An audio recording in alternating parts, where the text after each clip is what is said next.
Quand on démarre des projets liés au crédit d'impôt recherche, on doit en amont bien planifier.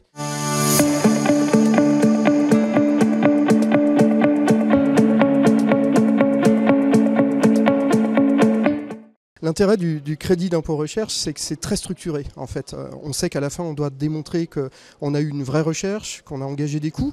Donc du coup, quand on démarre des projets liés au crédit d'impôt recherche, on doit en amont bien planifier finalement la vision qui correspond à la recherche qu'on va faire. Qu'est-ce qu'on veut démontrer? Qu'est-ce qu'on va essayer de faire? Et en amont, planifier finalement les ressources qu'on va mettre dessus, les efforts qu'on va mettre dessus. Et tout au long de la vie de la recherche, démontrer qu'on a fait le max pour essayer d'atteindre un objectif. Quand on ne l'atteint pas, en fait, il faut absolument documenter le fait qu'on ait échoué. Parce qu'en fait, le principe d'une R&D, c'est que ça réussit peu de fois, et puis à un moment, on trouve quelque chose qui est chouette, et on embraye, et là, c'est plus du crédit impôt recherche. Pour résumer, je dirais que quand on se lance dans des projets de R&D, il faut avoir conscience que l'échec en fait fait partie de la réussite in fine. Elle fait aussi partie des choses qu'il va falloir à la fin démontrer à l'administration fiscale. C'est-à-dire que tout ce qui a raté, il faut le documenter de la même façon que ce qui a réussi. Et c'est aussi ça, finalement, démontrer qu'on a fait une recherche de manière, je dirais, honnête et non pas opportuniste. On s'est planté, peut-être qu'à la fin on a réussi. Et à la fin, on va tirer deux choses, finalement. Si on a réussi, peut-être quelque chose qui va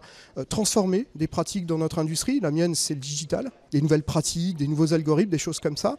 Et puis, si on n'a pas réussi, en fait, on va aussi faire évoluer les pratiques de nos ingénieurs de recherche qui, peut-être la fois suivante, seront encore plus performants. Voilà en gros ce que je pense du CIR et en quoi ça a transformé réellement l'approche de R&D dans mon entreprise.